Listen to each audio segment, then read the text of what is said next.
Gotita de esperanza en medio de las tormentas. Reflexión diaria de Monseñor Marco Antonio Merchán Ladino, obispo de la diócesis de Vélez, para alimentar nuestro espíritu y animar nuestra confianza en Dios nuestro Señor.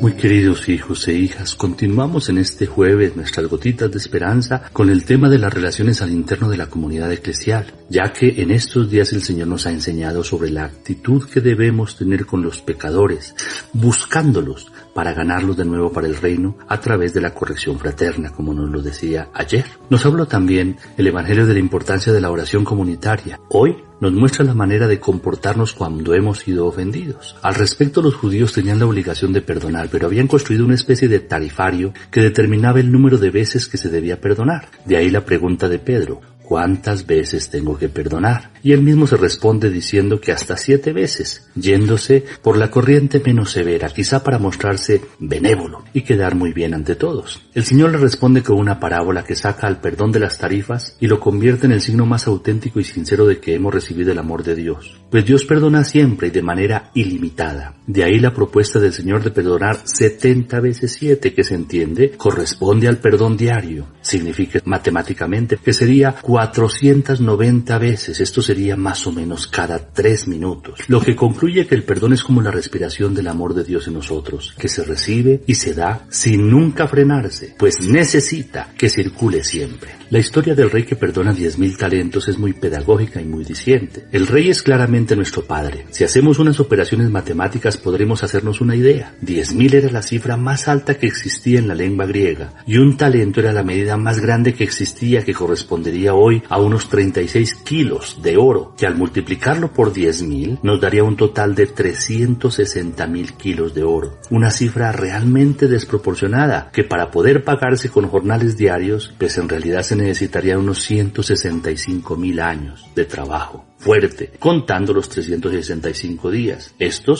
es sin derecho a descanso, algo definitivamente impensable e imposible de poderlo hacer. La cifra exagerada es solo una idea comparativa de aquello que de nuestro Padre Celestial hemos recibido, todo lo que somos, todo lo que tenemos, todo lo que seremos, pues fuimos creados para ser sus hijos a su imagen y semejanza de amor, y cuando como Adán, en lugar de recibir los dones, los hemos rapado, robando, intentando con ello apoderarnos de lo que no nos pertenece, de todos modos nos ha perdonado y nos ha dado su gracia, que es mucho más de lo que podamos imaginar. Y en el colmo de su amor nos dio a su único Hijo, que se ha entregado en la cruz por salvarnos. Todo esto es más que una deuda, porque no nos está cobrando. Es un don de su amor, imposible de merecer e imposible de pagar. No nos alcanza la vida para poderlo hacer. Razón tiene el salmista cuando dice: ¿cómo pagaré al Señor todo el bien que me ha hecho? Esta es una reflexión que vale la pena que a diario la recordemos, sobre todo cuando nos sentimos ofendidos por alguna acción de nuestros hermanos. Y la misma nos va a ayudar a colocar los pies en la tierra y a con humildad aprender a perdonar siempre, como compensación a todo lo que el Padre Dios nos ha dado. La actitud del rey primero es que vendan al deudor con su familia y posesiones, pero ante la petición humilde del deudor, sus entrañas se conmueven y lo libera, y además le perdona la deuda.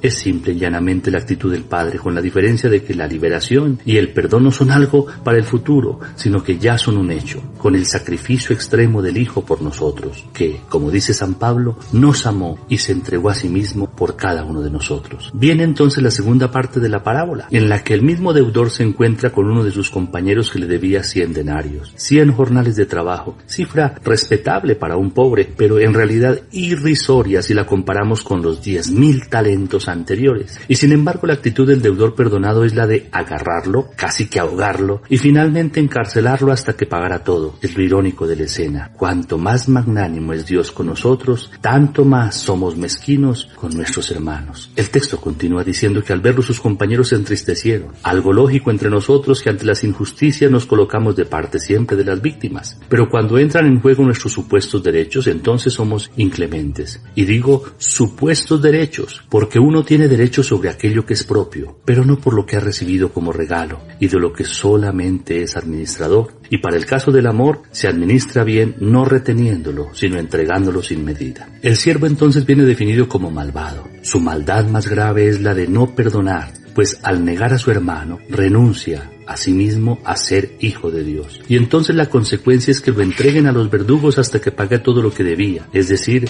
la consecuencia es la condenación perpetua. Lo que el Señor hace es exhortarnos al perdón. La división nace cuando nos ofendemos y cometemos errores. La unidad, en cambio, nace y es fruto del ser perdonados, pues ahí reconocemos al Padre que nos ama y del perdonar, ya que con esto reconocemos a los hermanos, dignos de ser siempre perdonados por amor y porque son nuestros hermanos. Pidamos al Señor esa gracia de aprender a perdonar. Ayúdanos a perdonar, Señor, de la misma manera que tú nos perdonas. Recibamos la bendición, el Señor esté con ustedes. La bendición de Dios Todopoderoso, Padre, Hijo y Espíritu Santo, descienda sobre ustedes y los acompañe siempre. Amén.